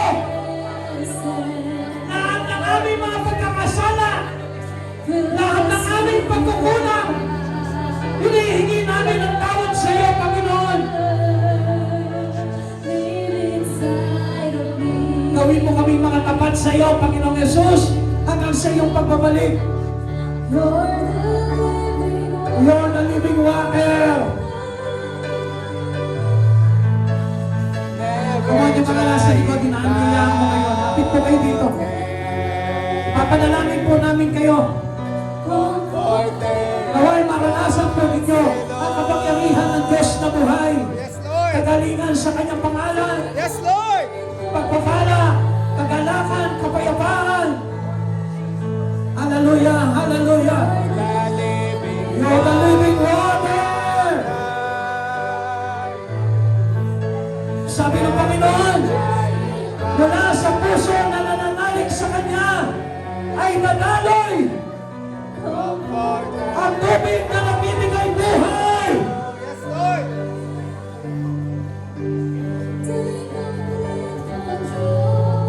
Pray for them. Hallelujah. Welcome, Holy Spirit.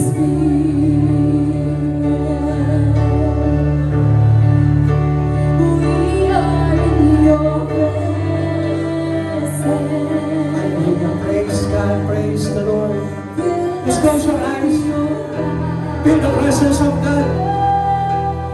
Ito ako ang tingnan niyo yung presence ng Lord na kumakat po sa inyo sa oras na ito.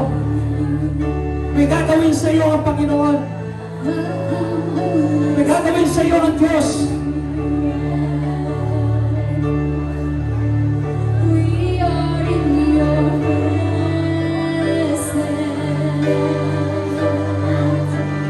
Lord, let your presence in the name of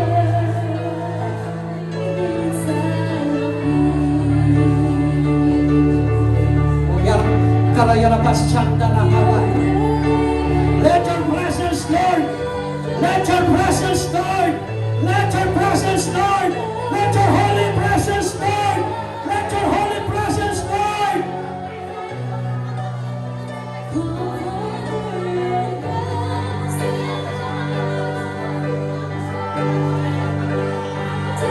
Receive. Receive. Receive the presence of Jesus. Lord, nilalapit ko sa iyo si Nanay Ogan. Kaya mo, Panginoon, ano man yung bagay na nilalapit ko sa iyo, God, Ikaw ang yung Diyos na pagtumay, gabay at liwanag sa kanyang buhay. Sa pangalan ni Jesus, touch the life of this woman of God in Jesus' name.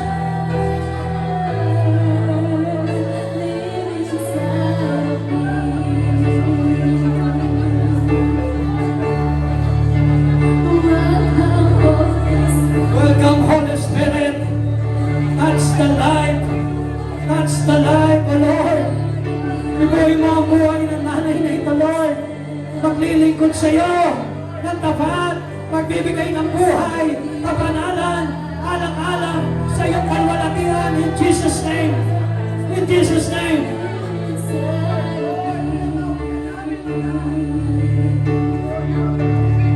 Ama namin Diyos, patuloy kong inilulog sa iyo ang aming kapatid na ito, Lord, na lumalapit sa iyo. Ikaw ang lubos na nakapapatid ng kanyang mga buhay. Hayaan mo, Panginoon, ano ang bagay na ilalapit ko sa iyo, Panginoon. Hayaan mo, Diyos, na tumulong sa pangalan mo, Panginoon Diyos. Sa iyo mo ipinagkakatiwala lahat ng mga suliranin, lahat ng mga bagay na kanyang itinutulog sa iyo, Panginoon. Bigyan mo po ito ng lakas o pumapagpapalit niya ano ang mga bagay na pinagdaraan niya sa pangalan ni Jesus. In Jesus' name. We are in your presence. Sige po, lapit lamang po kayo dito sa harapan. Fill us with your power.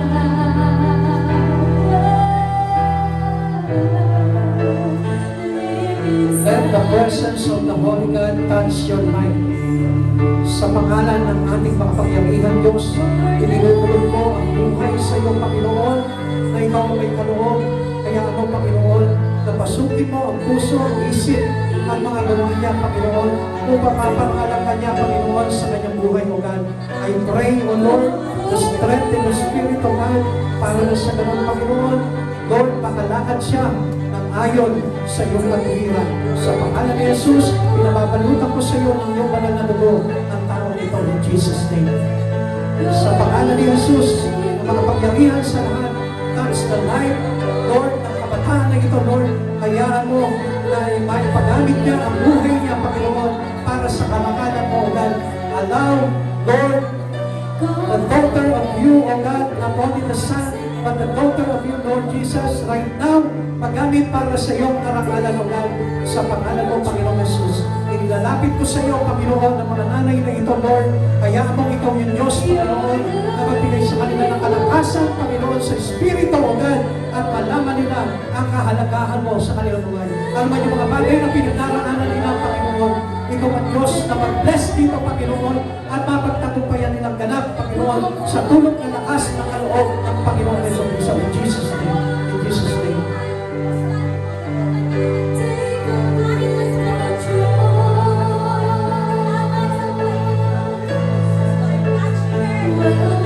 Ama naming Diyos, patuloy kaming humihigi sa iyo, Panginoon, ng lakas sa pagkakataon na ito, Panginoon, sa buhay ng aming kapatid na ito, Lord. Alam namin, hindi aksidente na itinala mo sila, Panginoon, sa church na ito, God, sapagkat may mga bagay ka, Panginoon, na nais sa kanilang buhay na maganap, God. Kaya ano mangyari ang kalooban mo sa buhay ng taong ito, Lord, maging sa kanyang pamilya, pagpapala, sa Espiritu, Panginoon, at sa mga bagay, Panginoon, na ipinapanalangin nila sa iyo, God. Hayaan mo mula ulo hanggang talampakan, Panginoon, pagarihan mo ng kabanalan mo in Jesus' name, sa pangalan ni Jesus.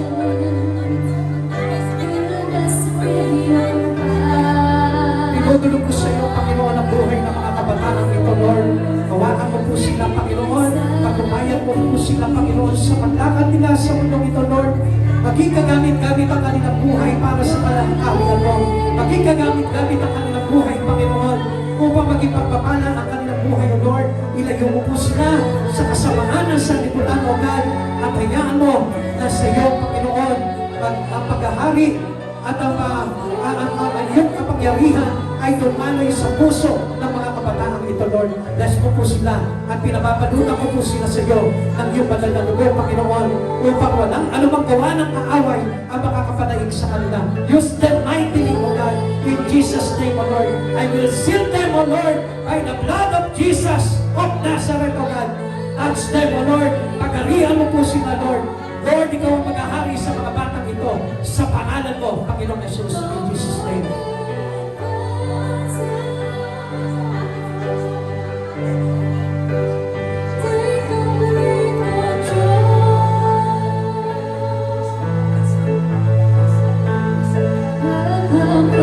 Let us welcome the presence of the Holy God.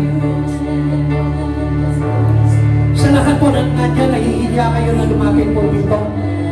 I-claim nyo po kung ano po yung mga pinapanalangin nyo sa Panginoon. If you pray for healing, come on, i-claim nyo po sa Panginoon.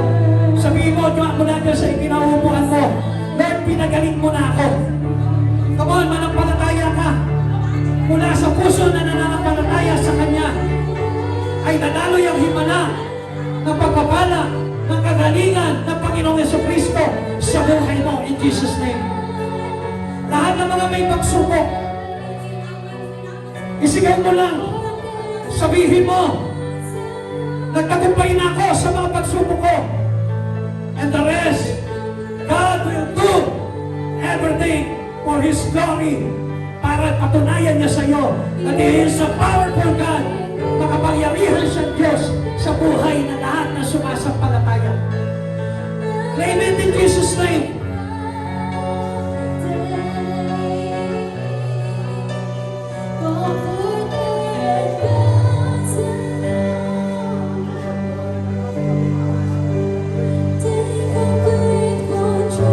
Inanihan ko pong lahat na tumayo. Let us welcome the Holy Spirit. Welcome, Holy Spirit.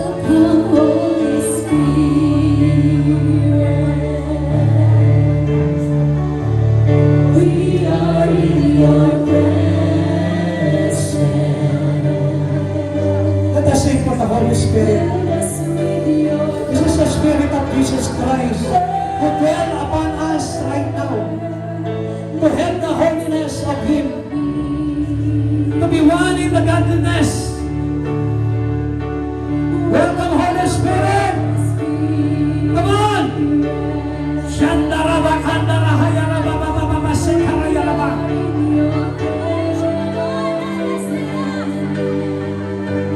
Welcome, Holy Spirit. Be in this place with your power. Come on, church. Welcome, Holy Spirit.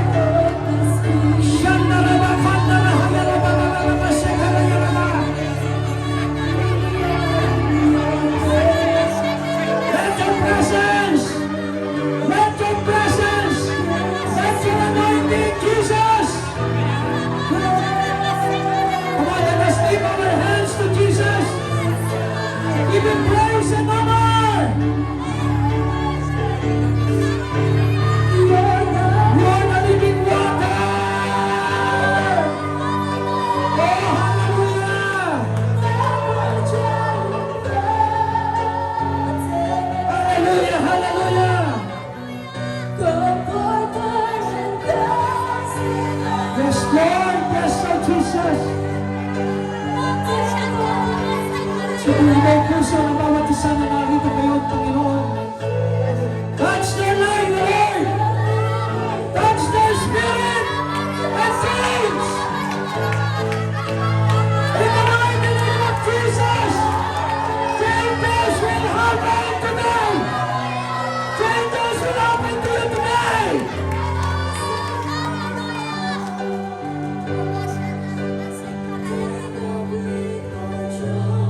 Once again, welcome, Holy Spirit. Welcome, Holy Spirit.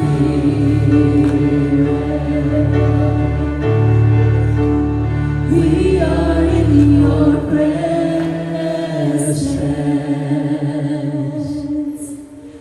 Fill us with your power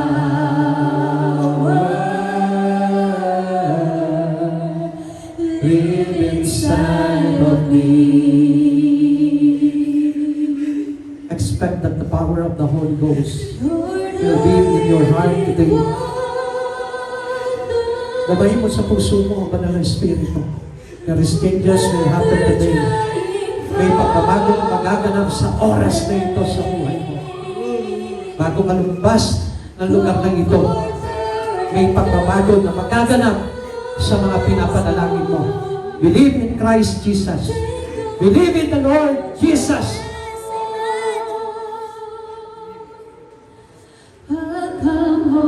Welcome, Holy Spirit. Oh, dear Jesus.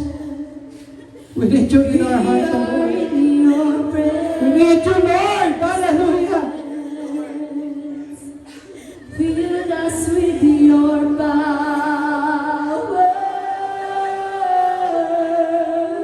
Live inside of me.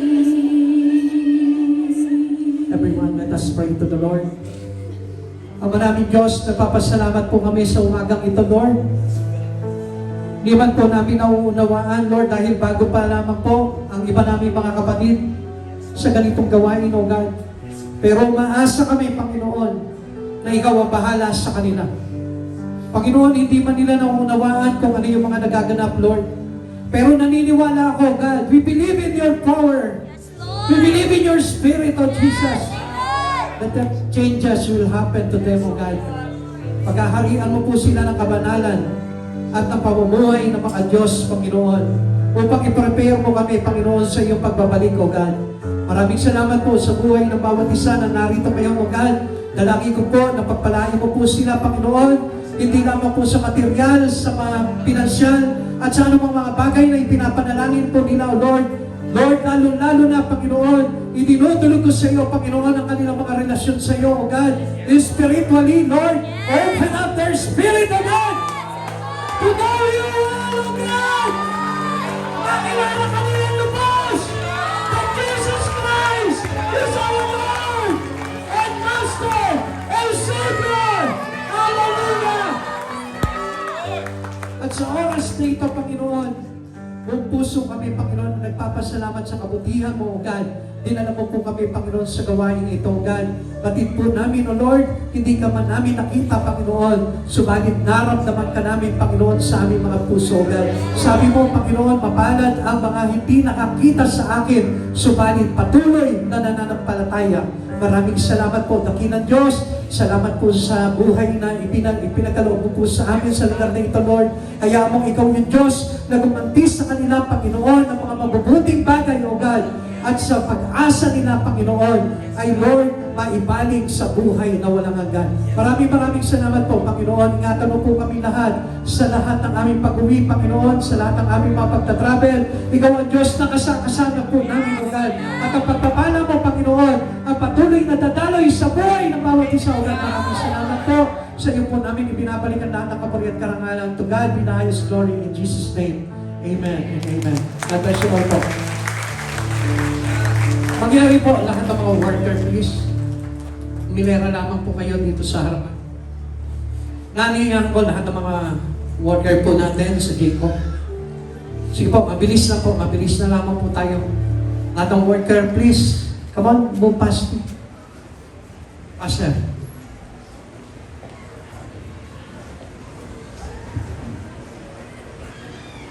Wala na ba? Wala na yung mga workers natin. Come on.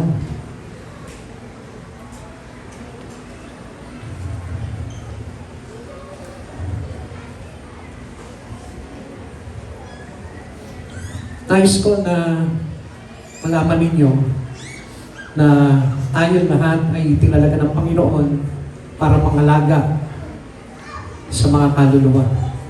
Dalangin ko sa oras nito na nauunawaan. Mamaya na po yung mga bata, please. Mamaya na yung mga bata. Nais ko na maintindihan niyo yung inyong tungkulin pagdating sa Panginoon. Tayong ganap na tinawag ng Panginoon para maglingkod sa Kanya at hindi para paglingkuran. At dalangin ko na patuloy tayo na magsikap sa mga bagay na inatas sa atin ng Panginoon. Dahil tayo lahat, may tungkulin tayong ginagampanan sa Panginoon bilang mga tagapangaral, bilang mga manggagawa, bilang mga inatasan sa iba't ibang mga pagtuturo, tayo lahat ay maging mabuting halimbawa sa mga kapatid natin na narito ngayon. At dalangin ko na gamitin niyo yung buhay niyo, hindi lamang pansarili. At kung anumang bagay na meron kayo, ipagamit niyo yan for the glory of God. Sapagkat tayo bilang tinawag ng Panginoon, hindi na po tayo pribado, kundi tayo pong lahat ngayon bilang naglilingkod sa Panginoon ay para sa lahat na po. Amen? Kaya nga dapat mag-mark po sa atin si Jesus sa kanyang pag-ibig, sa kanyang compassion, at sa ating mga pamumuhay. Kailangan lagi nakikita si Jesus. Sige po, ipapanalangin ko po kayo. Ama naming Diyos, makapangyarihan sa lahat, na nagtalaga sa amin sa isang gawain na kung saan Ikaw ang Diyos na sentro nito, O God. Alam namin, Panginoon, na walang makakapigil sa amin, Panginoon, sa lahat ng mga atas na ibinigay mo po sa amin, O God. Sapagkat kami sa Diyos, kami ay tinawag mo, Panginoon, upang maglingkod sa iyo. Idinudulog ko sa iyo, Panginoon, ang mga kapatid na ito, na tinawag mo at ginamit mo para sa iyong karangalan, O God.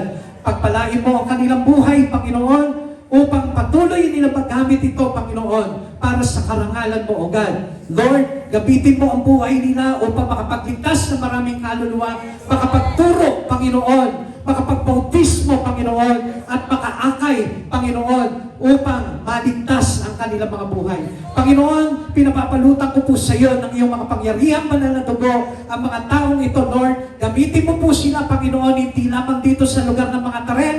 Gamitin mo po sila sa bawat sulok ng Pangasinan, sa bawat sulok ng bansang ito, Lord, o sa bawat sulok ng buong mundo, O God. Hayaan mo, Panginoon, ang kapangyarihan mo ang makikita sa kanilang buhay ngayon at magpakailanman, O God. Gabayan mo po sila, patubayan ang liwanag mo at kapangyarihan, O God, at hayaan mo patuloy na balutin mo po sila ng pagsama ng makapangyarihang pangalan ng aming Diyos na dakila, Diyos na banal at tagapagligtas na aming Panginoong Yesukristo. Salamat sa mga buhay ng mga taong ito. Hayaan mong ikaw yung Diyos na magbalik sa kanila, Panginoon, ng pagpapala na ginagawa po nila, Panginoon, para sa iyo, God. Salamat sa buhay po nila, O God. Salamat sa iyong dakilang kapurihan. In Jesus' name, Amen. Yan. Bilang inyong pastor, dalangin ko sa Panginoon na maitili. Magpatuloy pa po tayo. Sapagkat kung titignan niyo po yung mga tao sa inyong likuran, come on, sige, tignan niyo, pagbastan niyo. Napakaraming tao yan. Sige, humarap kayo sa kanila. Huwag kayo mahiya. Kung titignan niyo yung mga tao na yan, ibinigay sa atin ng Panginoon yan. Kayo po lahat na nandito, naniniwala po ba kayo? Kayo'y pinadala ng Panginoon, ibinigay ng Diyos para sa gawain ito. At bilang kayo ay ipinadala sa amin ng Panginoon dito, hayaan niyong ingatan na po namin ang inyong mga espiritu. Pahintulutan niyo po kami na ipanalangin kayo. Pahintulutan niyo kami na turuan kayo.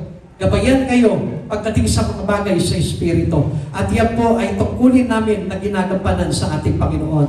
Kaya kung kami man po ay naging makulit po sa inyo, lagi po namin kayong kinakatok sa bahay nyo, inaaliyayahan sa gawain, tungkulin po namin yan na inatang ng ating Panginoong Yesukristo. Huwag po nawa kayong magalit sa amin. Tandaan niyo po itong mga mukha na ito, mga mukhang kumukulit sa inyo.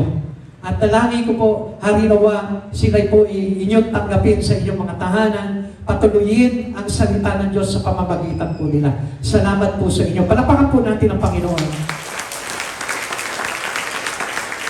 Yan po. Maraming salamat po sa inyo, mga kapatid sa Panginoon. Pagpatuloy po natin ang ating paglilingkod sa Panginoon. Never ever to be offensive. Huwag na po tayo maging sensitive. Huwag na tayo maging madaling masaktan. Amen? May papangako niya po ba yun? For the sake of the souls that given to us by God, isaalang-alang na lamang po natin yung mga damdamin po natin. Na kahit nasasaktan tayo, patuloy pa rin po tayo. It is our walking into the holiness. At yun din po yung larawan ng pagiging godliness po natin. Amen? No more galit na. No more away na. Sabi niyo sa isa't isa, wala na mag-aaway sa atin. Yan. Ituro niyo ulit yung mga kapatid natin na nandyan ngayon Yan ang ating trabaho sa Panginoon. Amen? Palakpakan natin ang Panginoon sa Kristo. God bless you all. Palain po kayo ng Panginoon. Ang Diyos sa pagpapala sa inyo. God bless po sa lahat po sa inyo. Happy anniversary po sa inyong lahat. God bless po.